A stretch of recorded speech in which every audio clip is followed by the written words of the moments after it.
YouTube.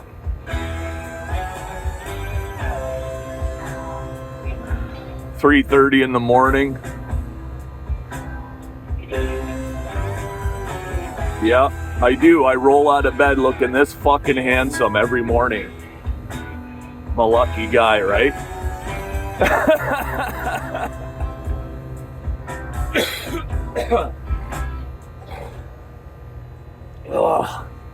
You know, watching videos, hearing some things. I've never been one of these truck drivers that's like gets a big hard on because I'm driving a big truck down the road. You know, I don't.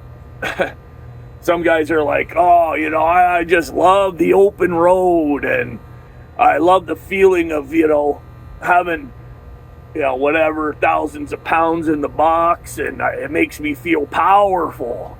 It's like, no, I don't enjoy driving. You know, I don't. I never have. I mean, it's a fucking job at the end of the day. Right? It pays my bills. Am I in love with trucking? Did I grow up thinking, oh man, fuck, the only thing I want to do is get it behind the wheel and go up and down the road all day, every day, and you know, experience piss-smelling truck stops and breathe in other man's shit every time I walk into the bathroom in the truck stop and have to deal with lineups at the fuel islands and all the nonsense that goes on at the shippers and receive. Did I like, you know, no. Yeah, definitely fucking not, right? I don't know that I believe there might be some, like, most truck drivers are pretty simple folk, you know. That's the reality. You know, I had one guy make a video. He's at the fucking truck stop, right? And he goes, I'm out here in California. Fuck, is it ever hot out here, he says. He's dead serious.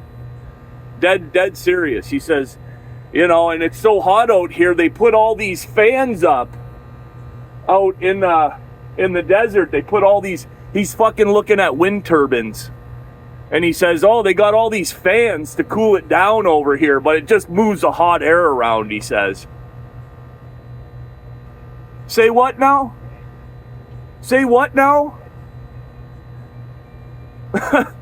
You can't be that fucking stupid, can you be? But the reality is most truck drivers are pretty fucking stupid. Sorry if that hurts your feelings. You know, I've talked about it before. Low barrier to entry, no education required, don't have to speak, read, or write English, right? Get your CDL.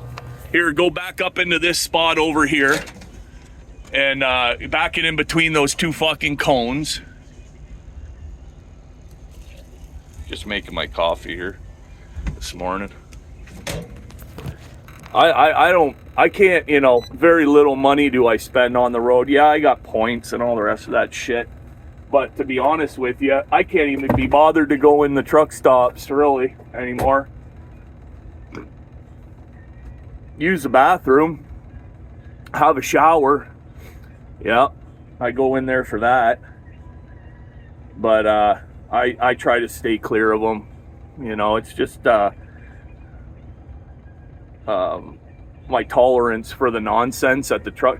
I mean, I feel my anxiety ramping up when I'm walking towards the fuel line. I look down the first fuel island, nobody's fueling. The second fuel island, nobody's fueling. Third fuel island, okay, he's fueling. But like, you know, 9 out of 10 pumps are just fucking sitting there. You look behind you, there's one, you know, 2 or 3 trucks blocking the fuel island. They're not even in their fucking truck. Big gap between the and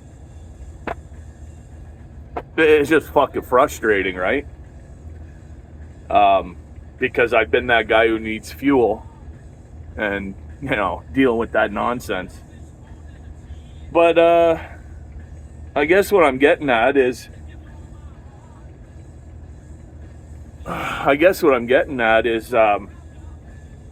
dealing, if you're somebody that's not in love with trucking, okay, that's me. I'm not in love with it. I don't have a love affair with Peterbilt, okay? I don't go to bed dreaming about Peterbilt and W9s and 579s and 389s and 379s and oh my gosh, all the numbers, and you know, some guys go to bed dreaming about fucking Volvos probably, right?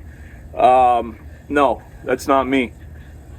And so if you're not somebody who's in love with trucking, listen, I wish I did love my job. I do. I wish I did love. I wish I could sit here and tell you, fuck, I love my job, man. I wake up every morning chomping at the bit. You know, I look forward to getting behind that wheel, and it's just me in the open road. I could tell you there are things that I appreciate about my job.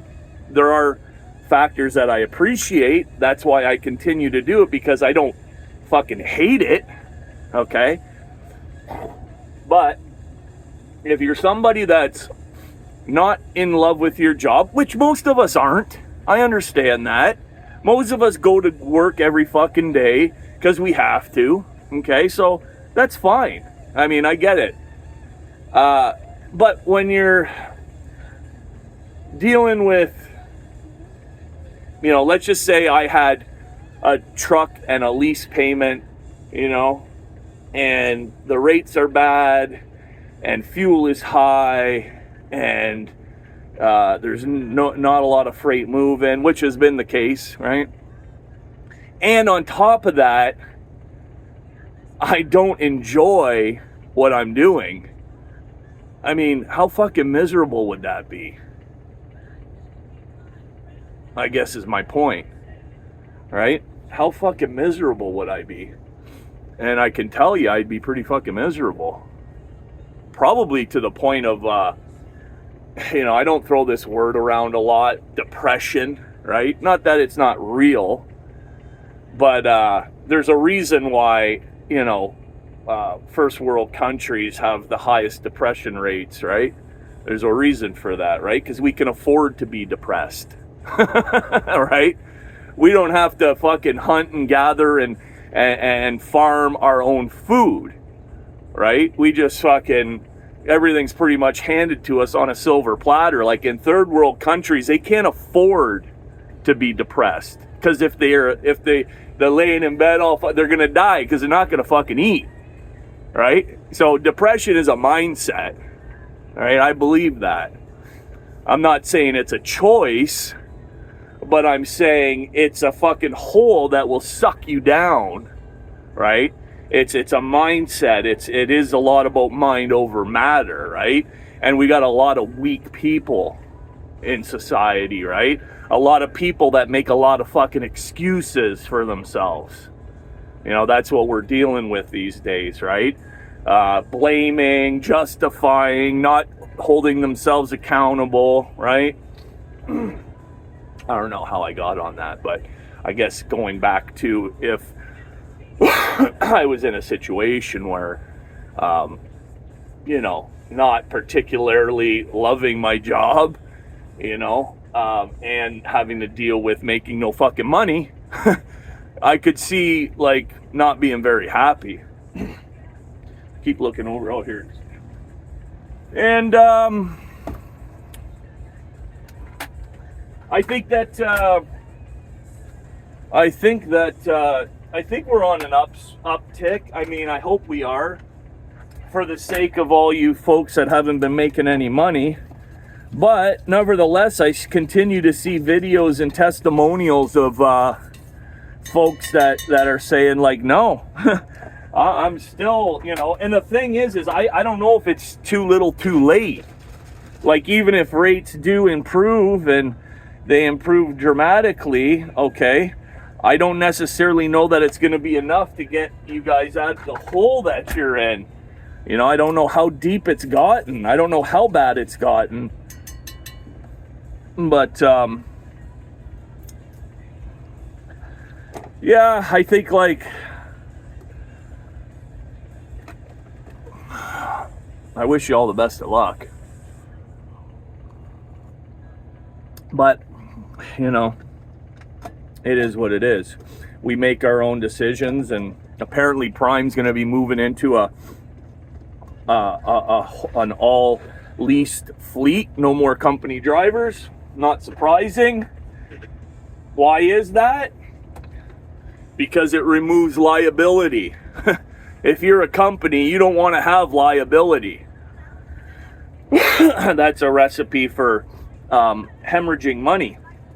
And they would rather put a brand new driver into a leased truck that has no idea what the fuck they're doing, barely knows how to back, barely knows how to navigate, barely knows how to fucking communicate, and they would rather them shoulder all of the liability. Right? Why not? I mean, they're easily manipulated. You put a brand new driver in a truck, you don't know any better. It's like, a lot of people will say this. I'd rather work with somebody that doesn't have any experience so I can mold them, right? So I could teach them how to do it the way I want them to do it. They haven't formed any bad habits yet, right? You following me? Well, in this case, they'd rather have brand new drivers because they don't know any better, right? So when they tell them, hey, go over here, you're going to go over here, you're going to switch this trailer, you're going to pick this up, you're going to bring that over there, and next thing you know, you're 8 hours into your day and you ain't made any money. They can tell you, well, that's just the way the trucking is.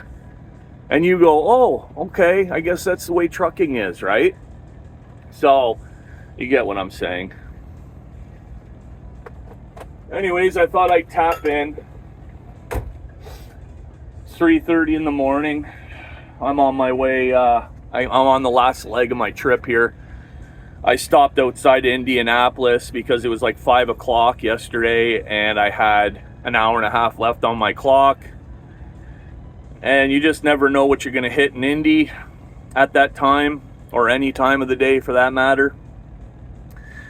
And as a